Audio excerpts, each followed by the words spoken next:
the thriller of vanilla. Yes, exciting. The thriller of vanilla, the standstill in Farmville, the Belinda in Virginia. That made no sense.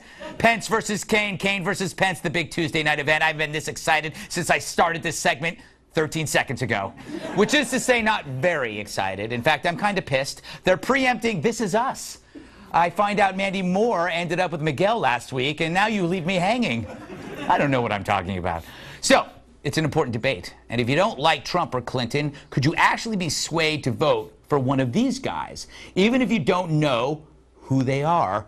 I mean, haven't we all wondered, who are Mike Pence and Tim Kaine? All we really know about them is that, well, they're a lot alike. Maybe too much alike. We investigate in a new segment called Why Does It Exist?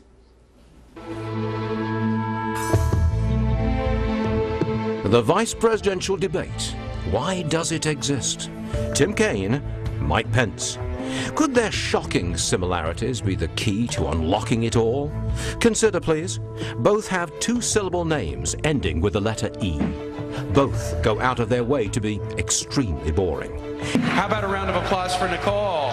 And according to these pictures, both are white guys. Coincidence? Or are Tim Kaine and Mike Pence the same person?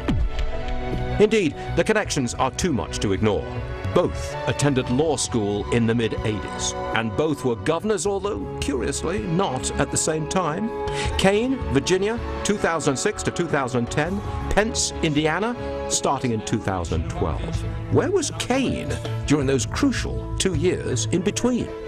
Experts agree he would have had plenty of time to travel from Virginia to Indiana, possibly on horseback.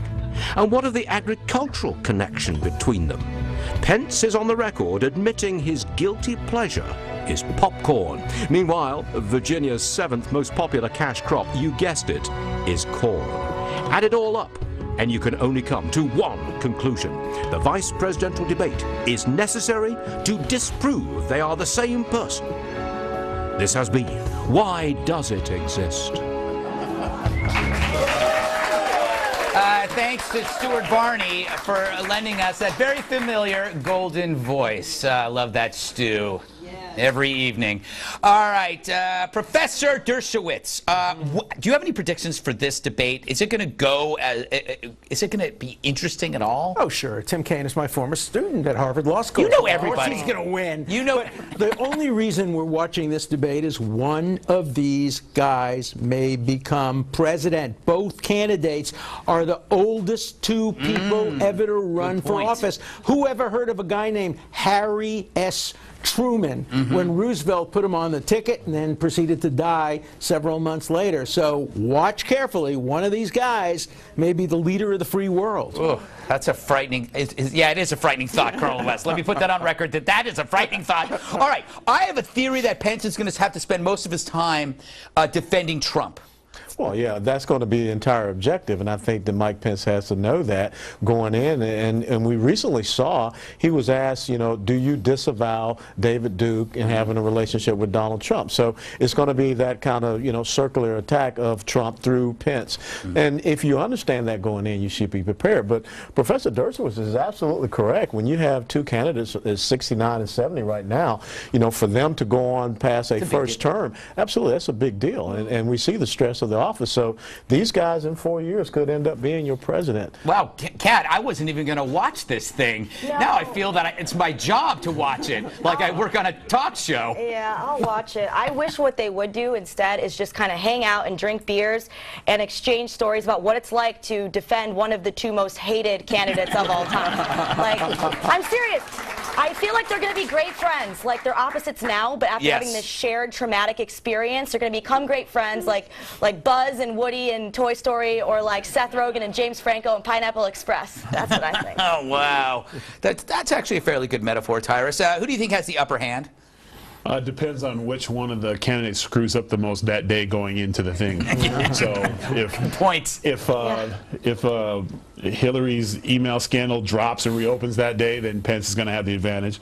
If Donald Trump opens his mouth, than Kane's. And here's the thing: both guys, the whole debate's going to be, well, I think what Donald meant was, well, I'm glad, good point. And Hillary also meant this. Yeah. So you'll probably have both sides talking more about the other. Well, Hillary did this. Well, Trump did this, and it'll basically just be two wives fighting over their husbands. Exactly. You know, and it'll be entertainment. And after a while, we're going to be, and then they're going to have to get into substance, and people are going to tune them out. So I think both those guys, because of who they're with, can't do what they need to do, and that's do what the vice presidents do is they build the platform, they talk about the objectives and the things are going to get done. Instead, they have to do 90 minutes of damage control. But please like my guy better. You know what it is? The VPs, they're like Murtaugh, and the presidential candidates are Riggs from Lethal Weapon. Yeah. They have to. It's like Murtaugh always has to go to Riggs. No, get off the cliff! Don't get away! Well, it's going to be interesting because it's a different format. It's a town hall format. So it'll depend on what the people there, the type of questions that they ask. And I think that will be a good test to see what's really on the minds of the American people. Also, they're both very popular. I mean, Tim Kaine was an extremely popular governor and senator. Pence was very popular. And they're both serving as vice presidential candidates for candidates who aren't so popular. So this is going to be interesting. You know what the outrage of this debate is? No third-party VP, no Bill Weld, no abw2. Who? Well, The injustice of it. Green Party, correct? Bill Weld is a very smart guy. Oh, he is. Yeah. Not as smart as you can't be that smart. You let him be in front of him. But he even knew the name. He knew the name of the former president of Mexico. Yeah, that's true. He should have been. He leaned it over and said, "Fox, I'm so upset all the time. He is. Yeah. No. Weld is walking around all day miserable. Yeah. He's just going, what did I do? It's like he bought a lemon. The mirror's tough for him. All right, okay, we got it. I think he'd gain points if the next time Johnson talks, he just, excuse me. Yeah, exactly. Mike Pence, here's my prediction. Mike Pence steals Donald Trump's Twitter toy. Yeah, he's changed Very that smart. password. Yeah. All right, up next. Why aren't more young men working? I go undercover as a young